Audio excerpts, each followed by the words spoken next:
guys, assalamualaikum warahmatullahi wabarakatuh. Welcome back to Podcast Vlog. Apa kabar kalian semua? Terima kasih banyak sebelumnya yang udah berniat untuk nonton video ini. Jadi sebelumnya aku juga mau sesuai judul, ya banyak juga pasti yang kayak bertanya-tanya kok bisa. Nggak nyangka, aku juga sendiri juga nggak nyangka segala macam tuh benar-benar kayak di luar nalar banget. Terus itu benar-benar kayak pengalaman yang cukup mencengangkan, yang benar-benar kayak di luar dugaan. Terus gitu ya pokoknya kadarullah nih semuanya Allah yang nentuin. Tapi kalian juga harus tahu gimana kronologi dan ceritanya. Kenapa bisa, awalnya gimana. Ya pokoknya ini semoga jadi bermanfaat dan jangan sampai gak mengasumsikan yang bagaimana-bagaimana. Dan aku juga gak mau menjelekan atau menjudge tentang apapun di sini. Cuma ingin menjelaskan kronologinya yang sebenarnya gimana. Dan keraguan aku, keraguan suami, keraguan keluarga akhirnya bisa untuk menyelesaikan masalahnya semua. Oke, jadi dimulai dari cerita awal gimana. Pertama-tama, seperti yang udah kalian tonton sebelumnya yang di vlog review gender itu, aku kan udah ngasih tahu ke kalian semua kalau misalnya alhamdulillah kondisi kandungan aku juga baik-baik aja, sehat walafiat. Terus dari itu kondisinya juga siap untuk lahiran normal segala macam dari dokternya, terakhir USG itu pokoknya semuanya udah baik-baik semuanya. Ternyata nggak jauh dari situ, beberapa hari kemudian setelah aku kontrol untuk terakhir, dokter menyatakan bahwa kalau misalnya aku nggak bisa melahirkan normal karena kenapa, kondisi panggul aku itu kecil, jadi nggak memungkinkan untuk kepala bayi masuk ke dalam si panggul. Jadi aku disarankan untuk sesar aja gitu. Ya udah, akhirnya segala impian aku ya nggak bisa bilang kecewa juga, maksudnya aku balik lagi pokoknya semua ikhlasin lagi karena ini emang udah ketentuan dari Allah. Kan aku bilang jadi kemarin juga aku udah nonton live streaming Dr. Yasin Bintang. Dr. Yasin Bintang juga bilang mau apapun itu persalinannya normal ataupun sesar, ingat semua bukan kemauan ibunya, tapi semua atas izin kehendak Allah Subhanahu wa Ta'ala. Udah, itu aku jadi kayak logo banget denger itu tuh, bener-bener kayak iya ya emang, maksudnya kalau misalnya mungkin ada yang pengen sesar ya mungkin itu ada yang beberapa orang pilihan gitu kan. Tapi kalau misalnya yang bermasalah mungkin kayak kita yang nggak bisa untuk normal dan dipilih untuk sesar, ya itu bukan suatu kesalahan juga. Semuanya tuh sama, sakitnya tuh sama. Jadi mau lahiran normal atau sesar, semua pengorbanan ibu tuh sama. Jadi yang bilang lagi kalau misalnya lahiran normal itu lebih baik daripada lahiran sesar, aku nggak setuju sama sekali. Udah, akhirnya kemarin kontrol terakhir dan udah ditentuin tanggal untuk sesarnya kapan. Yaudah, aku udah turutin. Terus udah gitu dokter juga ini kan untuk persalinan di tahun ini sama tahun lalu, kayaknya semenjak ada COVID ini diwajibkan untuk seluruh ibu yang mau persalinan untuk tes swab PCR. Jadi setahu aku kayak gitu, kecuali mungkin di bidan. Kalau misalnya di bidan itu kayaknya belum tentu semuanya diwajibkan. Tapi kalau misalnya untuk di rumah sakit atau di puskesmas, kayaknya sekarang tuh udah harus wajib kita sebelum melahirkan itu harus tes swab PCR, dan itu ditanggung pemerintah. Alhamdulillahnya bisa gratis di puskesmas. ditawarin sih sebenarnya mau bayar atau mau tes gratis, ya kan cukup lumayan ya kalau misalnya untuk swab PCR itu. Jadi aku milih ya udahlah ada yang gratis kenapa enggak gitu kan, secara kita juga punya BPJS. Ya udah akhirnya aku gunain untuk tes swab PCR di puskesmas. Udah, jadi itu tanggal 21 Januari 2021. Ingat ya, 21 Januari 2021. Kenapa harus diingat? Karena setelah ini aku bakal ceritain kronologinya.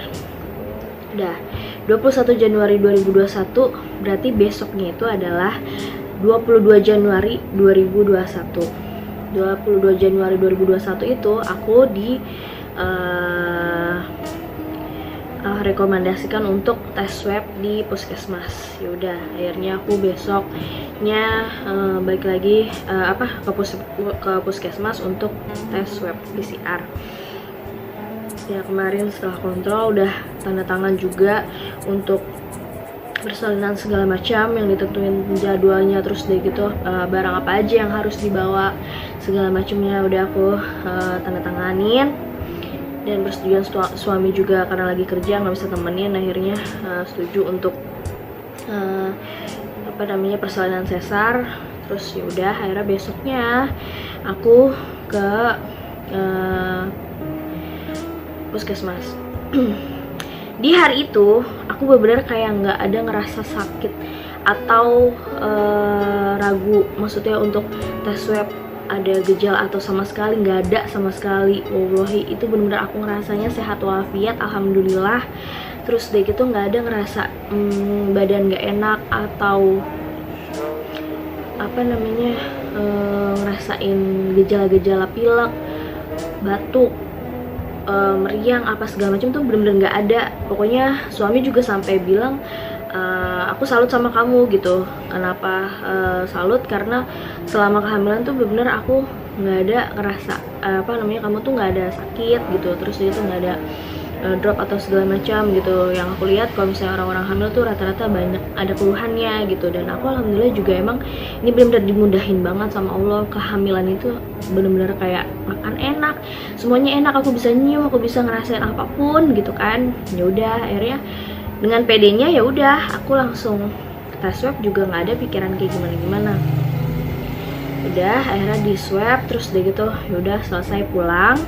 Terus deh gitu pas udah pulang aku menunggu hasil, katanya dikabari lewat telepon nanti entah dari rumah sakit atau dari puskesmasnya. Udah terus berhari-hari aku tunggu, akhirnya sampai ke 5 hari, itu tanggal 27 Januari 2021 tepatnya itu 5 hari setelah tes swab. Terus akhirnya, dan itu adalah jadi hari yang paling menegangkan, yang paling mencengangkan, yang paling bikin shock, ngedown segala macam, mental sih terutama yang bikin aku gak karuan rasanya. Semalam itu tanggal 27 malam aku lagi di luar, terus dari itu pas masuk tiba-tiba ngeliat suami lagi nelpon. Itu benar-benar kayak nelpon sambil kayak begini mukanya, kayak iya bu gitu, kayak pusing banget gitu kan. Terus dari itu aku juga ngeliatnya kayak apaan sih, kirain aku ini lagi ngomongin urusan kerjaan gitu. Terus dari itu nggak mikir sama sekali ke sana. Terus dari itu aku tanya kenapa sih gitu, kamu kenapa gitu, diem aja, dia nggak ada nyaut sama sekali. Terus kayak bener-bener diem aja. Terus dia kayak nahan kayak pusing gitu. Terus dia gitu nggak ada jawaban. Terus dia diem, cuman ngeliatin aku lama. Sudah akhirnya aku off guys. Terus aku masuk, terus aku ngeliat HP, ada nomor telepon masuk, miss call gitu kan, nggak kejawab. Terus gitu aku juga langsung nanya ini nomor siapa ya gitu. Terus aku telepon balik kan, karena itu nomor telepon juga nggak diangkat. Terus akhirnya aku langsung tanya suami, kamu kenal nomor ini nggak gitu.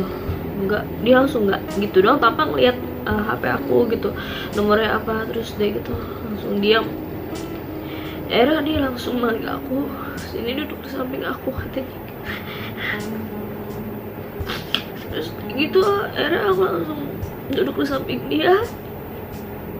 Terus dia bilang, Baby, jadi kamu ditelepon sama aku ditelepon sama pihak rumah sakit, katanya kamu udah nggak bisa lahiran di sana, kamu positif COVID. Emang bener kayak langsung ngedown banget. Terus, hah? Aku positif COVID, dari mana? Aku langsung bilang gitu. Iya gitu, aku kan sehat, aku bilang gitu. Aku nggak ada rasa gejala gimana, aku bilang gitu. Ya nggak tahu juga, rada bingung sih, tadi juga teleponnya kayak rada aneh katanya gitu.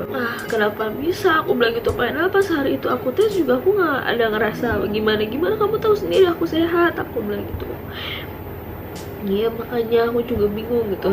Dan hasil swabnya itu juga dikirim ke suami, bentukannya nanti aku kasih.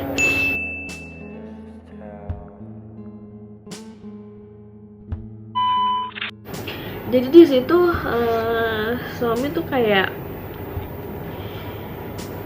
apa namanya, bingungnya kenapa surat itu nggak ada hasil CT-nya pertama, kedua kenapa nggak ada kop suratnya, terus ketiga kenapa nggak ada tanda tangan atau cap.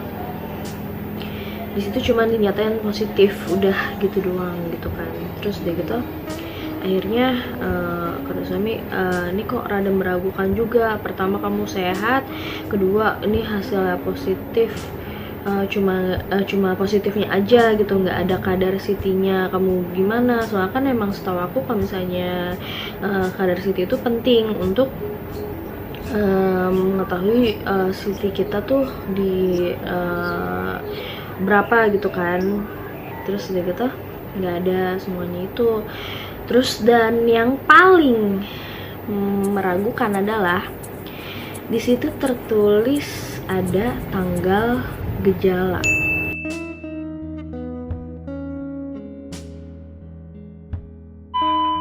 Dan di situ ada tertulis tanggal gejala 20 Januari 2021. Kenapa tadi aku ingetin tanggal 21 Januari 2021 aku cek kontrol itu karena 21 Januari itu aku aja baru tes cek kehamilan terakhir, dan di hari itu juga aku dikasih tahu untuk untuk swab besoknya di tanggal 22 Januari 2021. Jadi dari mana aku ada tanggal gejala 20 Januari 2021, sedangkan 21 Januari aja aku baru direkomendasi untuk tes swab. Jadi kayak cenayang atau gimana gitu, maksudnya mereka tahu sebelum aku ada disuruh cek kontrol, maksudnya itu tanggal gejalanya berdasarkan apa gitu kan. Udah, akhirnya suami meragukan semuanya di situ. Terus pokoknya bilang kalau misalnya aku harus swab ulang. Udah selesai.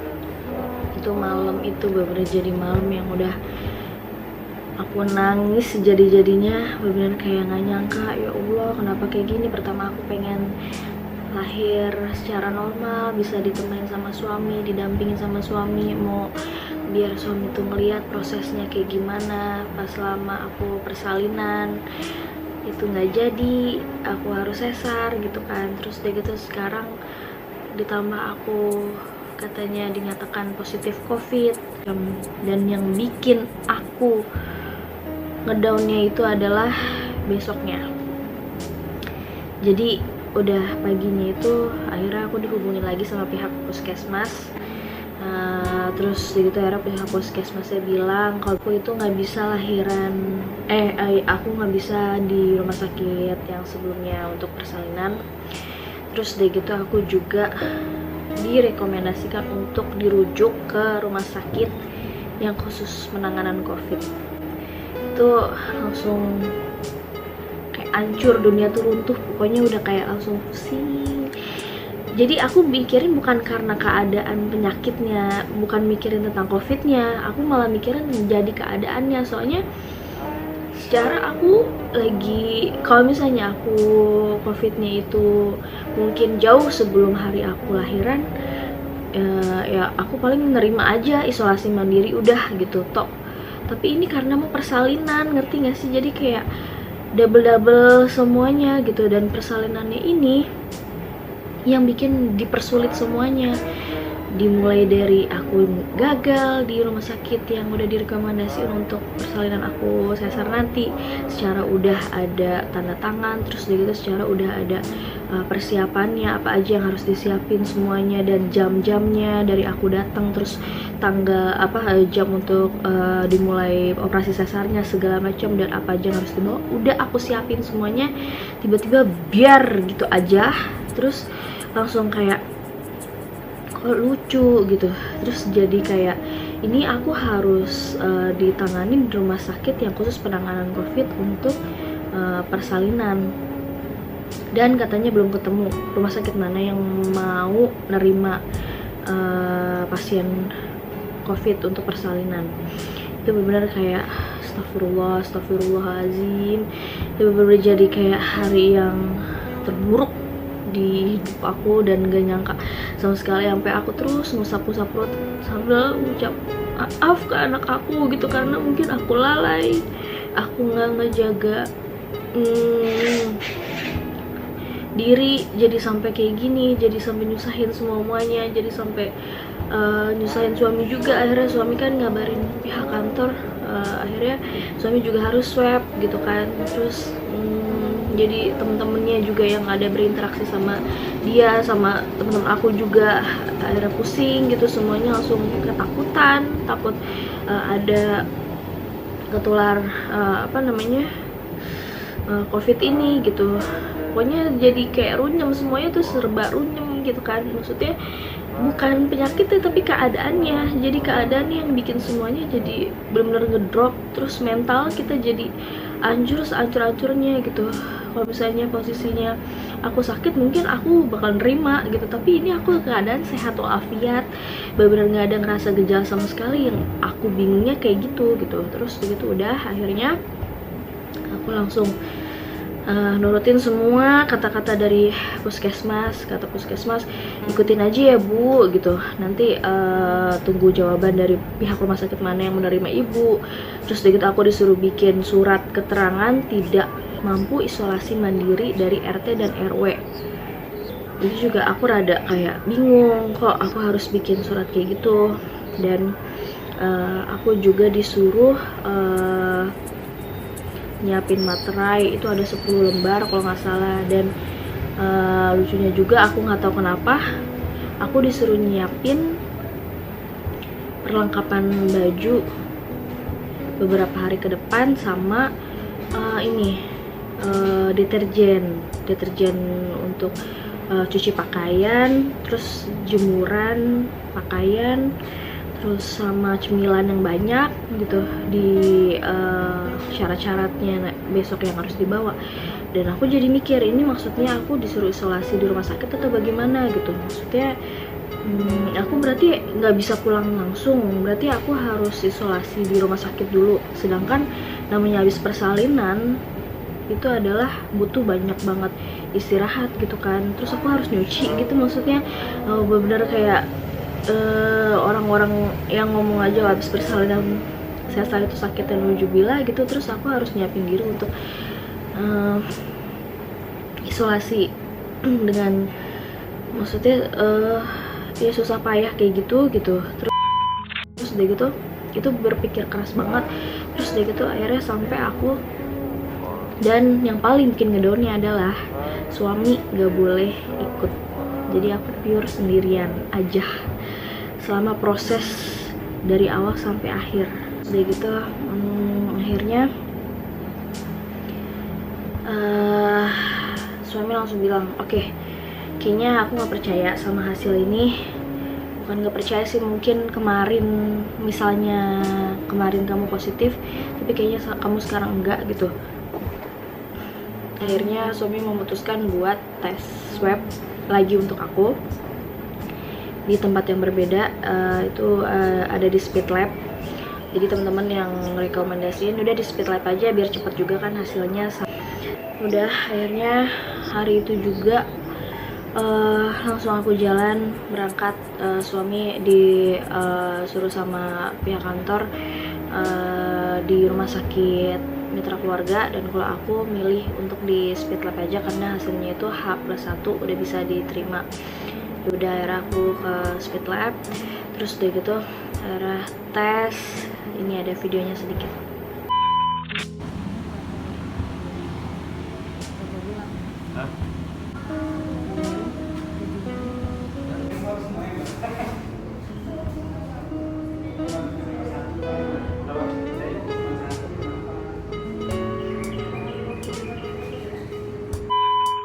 Ya, dari pokoknya sepanjang mau tes itu aku cuman bisa nyebut nama Allah aja. Udah di dalam hati tuh kayak udah, ya Allah aku pasrahin semuanya sama Allah. Pokoknya ini bentuk ikhtiarku untuk yang kedua kalinya. Semoga ini jadi ada pembuka jalan yang lain gitu. Semoga itu hasilnya salah. Pokoknya udah semuanya ya Allah minta dimudahin, minta kalaupun memang kemarin aku positif COVID, tolong sekarang sembuhin semuanya, hilangin, rubah semuanya keadaan jadi lebih baik lagi. Udah mintanya sama Allah kayak gitu.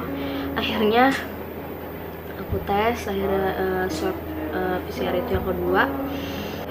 Udah pasrah lah, terus gitu mikirnya juga yaudah apapun itu semoga yang terbaik lah pokoknya gitu.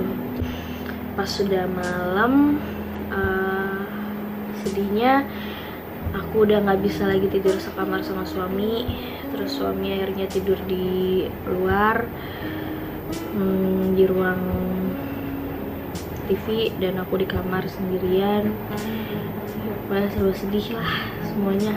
Aku udah nggak bisa berinteraksi lagi juga sama keluarga. Terus aku juga udah benar-benar harus isolasi di kamar, nggak bisa kemana-mana kayak gini. Gak social distancing.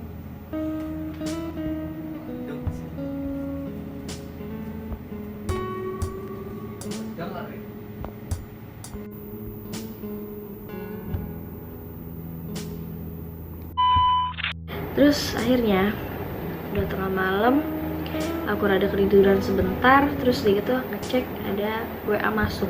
Jadi kan emang di Speed Lab itu dikabarinnya untuk tes swabnya itu hasilnya dari WA. Akhirnya aku buka, dan bener aja dong, hasilnya adalah negatif. Aku negatif COVID. Alhamdulillahirobbil alamin. Ya Allah, itu bener kayak nangis. Dan jadinya kayak, ya Allah terima kasih banyak. Gak bisa ngomong apa-apa lagi pokoknya. Cuma bisa syukur ya Allah, terima kasih banyak banget buat semuanya. Akhirnya yang aku takutin sirna, pokoknya semuanya langsung blak, hilang semuanya. Kayak Allah tunjukin keajaiban, ya Allah kasih kemudahan buat aku. Terus ya udah aku langsung kayak, demi apa ini beneran aku negatif. Dan itu CT-nya itu tertera juga aku di atas 35. Kalau misalnya emang di atas 35 itu kan ya bebas COVID, maksudnya emang dia nggak ada terjangkit COVID kan.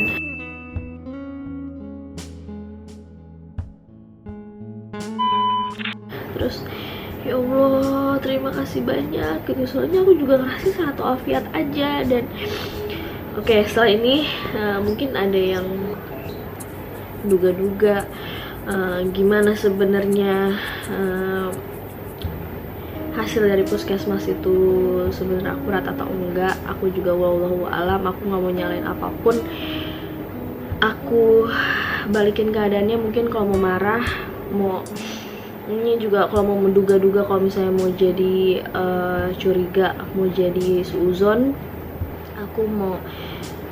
aku bisa pikir untuk perpanjangin masalah ini. Kenapa aku dibilang menyatakan COVID dan nggak jelas keterangannya segala macam. Cuman aku kembaliin lagi, udah cukup ini hasil swabnya aja udah menyatakan kamu negatif. Mungkin kemarin positif, udah gitu aja mikirnya, udah kemarin mungkin positif dan sekarang udah negatif, alhamdulillah. Jadi udah gak kemana-mana pikirannya.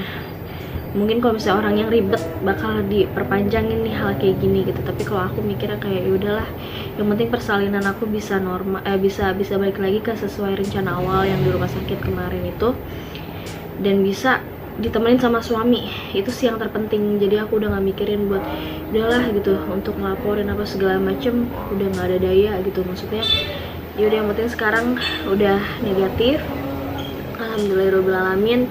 Itu langsung aku samperin suami, bener pagi-pagi udah kayak ya Allah gitu, aku langsung pelukin.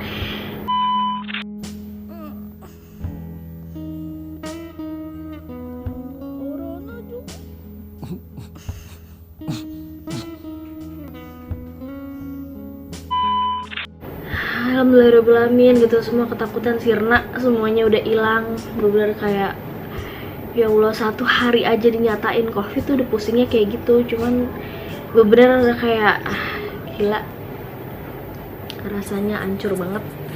Sudah akhirnya